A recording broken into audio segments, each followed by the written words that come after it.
Welcome to the deep dive, where we unpack the knowledge you need from the sources you care about. Yeah, digging in.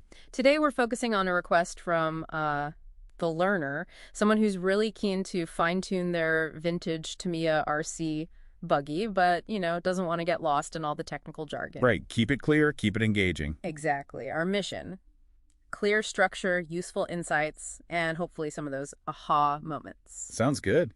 And the learner's got a classic RC puzzle for us. They're running some really iconic 1980s Tamiya buggies. Oh, yeah. Which ones? We're talking the Super Shot, the Super HotShot, the Sand Scorcher, the Frog, and, yeah, the Grasshopper and Hornet, too. Wow, the greatest hits. Pretty much. And they're not stock anymore. They've all been upgraded with modern hop-ups. Ah, okay. So like what? Things like punchier tuned 540 motors, high-torque digital metal-geared servos, the good stuff, and those solid M4 steel-threaded steering rods. Okay, so they've got some serious performance boosts then, which brings us to the core question, I guess. Exactly. With all that modern power and precision bolted on, does that traditional Tamiya wheel and tire setup, narrower tires up front, wider ones in the back, does that still make sense? Well, is maybe a square setup, same size tires all around, actually a better option for these modernized classics? Yeah, that's the nut of it. The Yeah. sharp question came from an experienced hobbyist, apparently. Makes sense.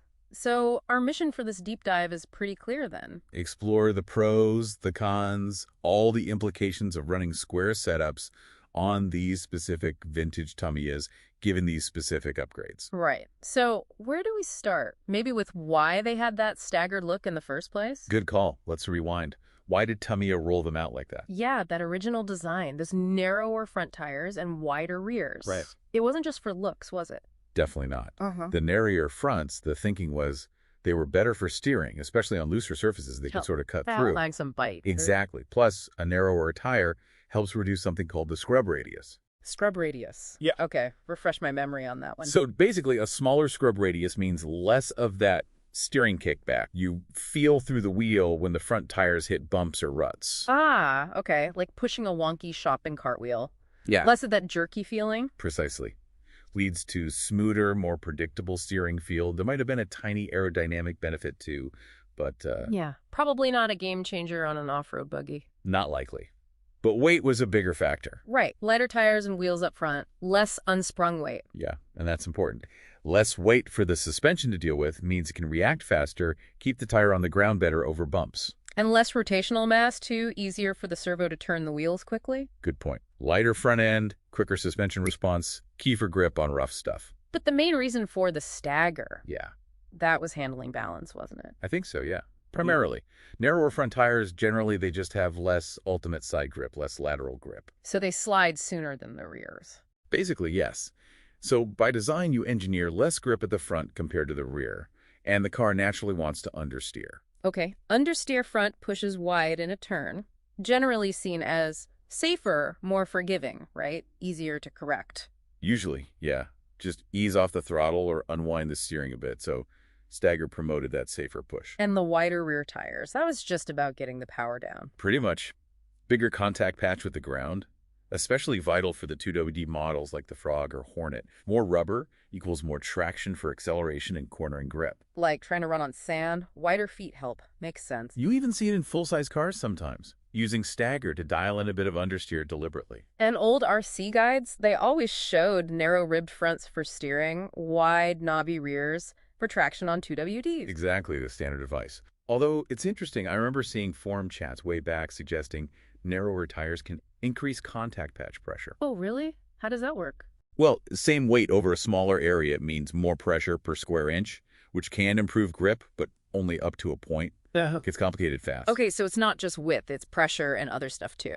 Definitely. Tire dynamics are complex. All right, so that's the theory behind the stagger. How did it actually look on the learner's specific buggies? Let's start with the 4WDs, the Super Shot and Super HotShot. Okay. Their factory setup is interesting. Front tires, 31 millimeter wide, 88 millimeter diameter. Rears, wider at 38 millimeter, but crucially the same 88 millimeter diameter. Ah, so the diameter is matched. That's key for the 4WD, right? Absolute critical. These didn't have a center differential.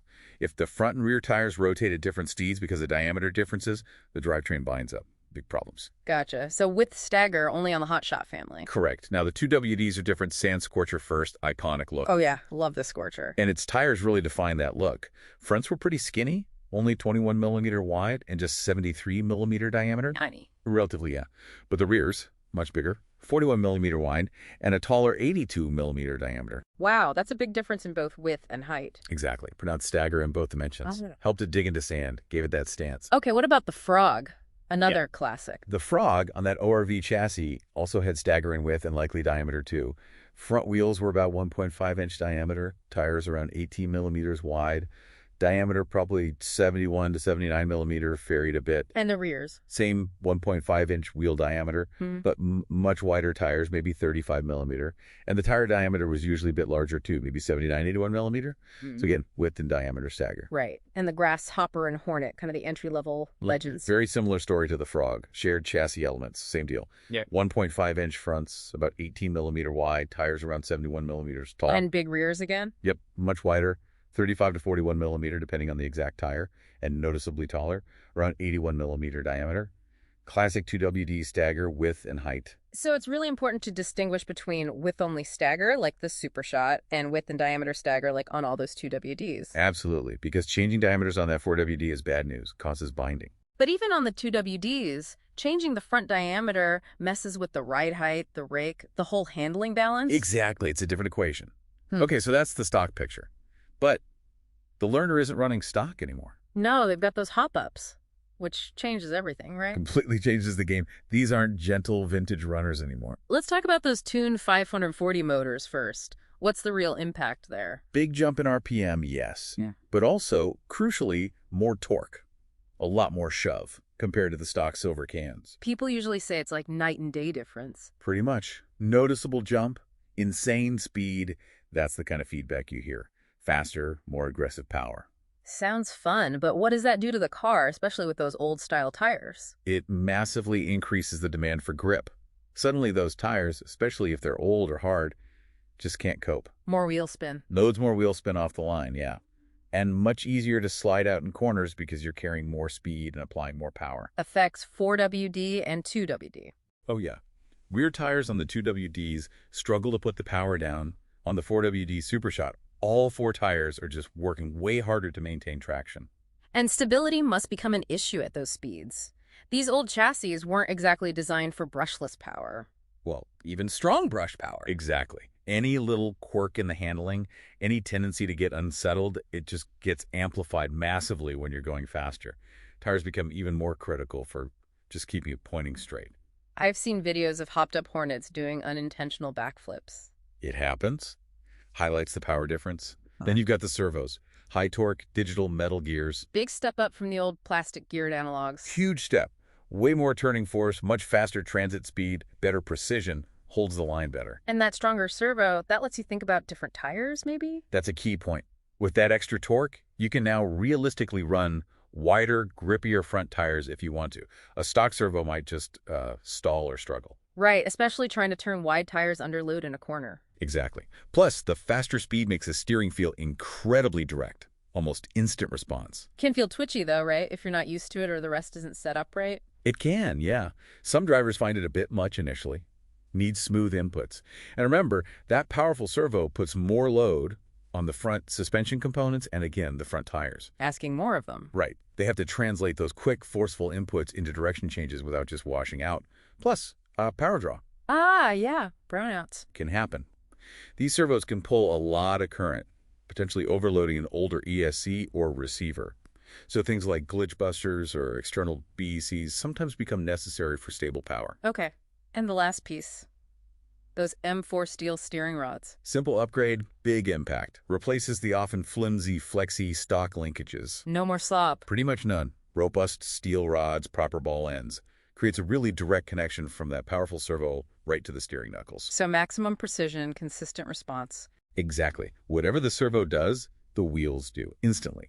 Much more accurate steering, holds its alignment better, way more durable too. So putting it all together, the motor, the servo, the rods, it's like a performance triangle. Good way to put it. Motor gives a go, servo and rods give the control. And the tires are left trying to handle it all. They become the interface with the ground. Precisely. They have to manage all that increased force acceleration, braking, cornering. And that original tire setup, designed for maybe half the power and much less steering force, probably not optimal anymore. Could easily be the weakest link holding back the potential of the upgrades. Very likely. Which brings us back to the square setup idea. Right. So with all these hop-ups in mind, what actually happens if you do go square? What does square even mean for these specific buggies? Generally, it means same width, ideally same diameter, tires on all four corners, but the specifics vary a bit. Okay, let's take the Super HotShot again. The 4WD. For those, remember, stock diameters were already matched front and rear, 88 millimeter. So going square usually means putting 4 of the rear width tires on the 38 millimeter ones. So wider fronts, same diameter all around. Exactly. And the impact of that with the faster motor and better steering. Well, more rubber up front generally means more front end grip. Going from 31 millimeter to 38 millimeters should give you better steering, especially pulling out of corners. Less understeer, more neutral handling. Potentially, yeah. Could shift the balance away from that built-in push towards neutral, maybe even a touch of oversteer if you're really aggressive. You can exploit that extra front bite with the better servo. And no drivetrain binding because diameters match. Correct. That's crucial. Plus, logistically, 4 identical tires. Easier for spares, maybe more even wear. Makes sense. Any tuning needed if you do that? Oh, definitely. More front grip might mean you need stiffer front springs or thicker shock oil to control body roll. You'll probably want to tweak front toe settings too, maybe camber, to optimize how that wider tire works. Okay. Now, the 2WDs, Sand Scorcher, Frog, Grasshopper, Hornet. Square sounds different here. It usually does. Often square for these guys means fitting 4 identical wheels and tires from the Tamiya Brat. Ah, the Brat wheels. I've seen that swap done. But they're different sizes, aren't they? They are. Brat wheels are typically 1.75-inch diameter, whereas the stock fronts on, say, a Frog or Hornet are 1.5-inch. So putting Brat wheels on the front raises the front end. Yep. Gives you maybe 4 or 5 millimeter more ride height on a Hornet front, for example, which changes things. Like what, ground clearance may be better? Could be on really rough ground. But it also raises the center of gravity, which isn't great for cornering stability. And a big one, weight. Heavier. Apparently, yes. Heard reports that a Brat front wheel tire combo is almost twice as heavy as the stock Hornet front unit. Wow, that's a lot of extra unsprung weight for that basic suspension to handle. Exactly. Especially with a hot motor bouncing it around. Could make the ride really choppy, uncontrolled. So it's not just a simple bolt-on improvement for the 2WDs. Far from it. What about grip and steering with the Brat fronts? You do get a wider front tire, so potentially more front grip, more positive turn-in. But the rear grip depends on the Brat tire tread you use. Yeah. And the overall balance gets really sensitive to the surface. So it might work okay on some surfaces, but not others? That's what people find. Some say Brat wheels are okay, maybe even add drivability with stock motors on loose stuff. But put a powerful motor in, that extra front grip can make it a real handful. How so? If the rear can't match the front grip, especially on tarmac or high-bite surfaces, you can get sudden, snappy oversteer. Heard one guy say his hopped-up Hornet with Brat wheels was basically undrivable on the road. Yikes. So for the 2WDs, it's that tipping point idea again. Wider fronts might be okay with mild power, but add the hop-ups and it can go wrong. Seems like it. That extra front grip needs to be balanced by enough rear grip and, crucially, suspension that can actually cope with the forces involved. The whole system has to work together. Right. Okay, let's try and consolidate this. Advantages and disadvantages of square, specifically with these hop-ups. Okay. Ground clearance. Potential pro with larger diameter fronts. Potential con with rubbing or higher CG. Stability. Maybe better with a wider track, but maybe worse if heavy fronts upset the suspension or you get traction roll from too much grip. More front grip is good for 4WD power out of corners, but can cause oversteer in 2WD. Very surface dependent. Steering feels more direct, more responsive, leverages the upgrades, but could feel heavy or twitchy or just expose other weaknesses. And tires. Simpler spares if they're truly identical. But overall, the actual effect depends hugely on the specific buggy and the type of square setup you use. And it's not just about the tires themselves. Tuning becomes essential. Absolutely non-negotiable if you make a significant change like this. Just bolting them on won't cut it. So if the learner goes square, what tuning should they be thinking about? Suspension, first and foremost. Shocks, springs, more front grip. Maybe need stiffer front spring soil to reduce roll. Steering too aggressive. Maybe try softer fronts, believe it or not. Balancing front to rear stiffness is key. What about alignment, Yeah. camber, toe? Definitely. Need to optimize the contact patch for the new tire width and grip levels. Maybe adjust rear toe in to help stabilize the rear if the front is biting harder. Anything else? Roll centers, ride height. Roll center adjustment, if the chassis allows it, can tweak handling. Ride height definitely needs checking, especially if you change tire diameters. You might need to adjust preload or shock length to get the stance right. A little bit of rake, front slightly lower than rear, often helps turn in. And other stuff. Weight. Diffs. Could play with weight distribution slightly, shifting components or adding tiny bits of ballast if the balance feels way off. For the Super HotShot 4WD, yeah, if it has adjustable diffs, tuning the diff oil viscosity front and rear can help manage power with the new grip levels. Thicker oil generally locks the diff more, thinner lets it differentiate more easily. And the driver needs to adjust too, presumably. Big time. A car with more front grip or faster steering needs smoother inputs. Maybe dial in some steering expo on the transmitter to soften the response around neutral. Okay, brings us to the crunch. Recommendations for the learner. Is staggered still necessary with these hopped-up classics? Depends. For the Super HotShot 4WD, not strictly necessary for function if you keep the diameters matched. Going square with wider fronts can actually help use the extra power and steering for more neutral handling, especially off-road. But you might keep stagger If you run on super high grip tracks, maybe, or if you just prefer that safer understeer feel. And the 2WDs, Frog, Hornet, etc. Much more debatable. Those really narrow stock fronts, maybe not strictly needed with the upgrades. Going square with brat wheels can work, especially on loose dirt, giving more front bite. But the big but. The big but is high grip surfaces combined with powerful motors. That square setup, especially with brat wheels, can become really unpredictable, potentially uncontrollable, oversteer city. So maybe a compromise is needed. Possibly. Maybe a less aggressive front tire than a brat tire. Or sticking with a moderate stagger might be safer and ultimately faster if you've got a lot of power. Okay, so key advantages of square if you tune it right. Potential for more neutral handling, more front grip to use the power and steering, simpler spares. Key disadvantages if you're not careful. Oversteer, twitchiness, pushing the limits of those old 2WD chassis, clearance issues sometimes, and it absolutely requires careful retuning. Final thoughts, model by model. Super HotShot. Go ahead, try 4 rear width tires, focus tuning on suspension roll, stiffness, damping, alignment. 2WDs. If you're mainly on loose off-road tracks, brat wheel square can be good, but budget for suspension upgrades and maybe don't go for the absolute craziest motor. If you run on high grip surfaces, tarmac, carpet, be very careful with wide square setups and big power.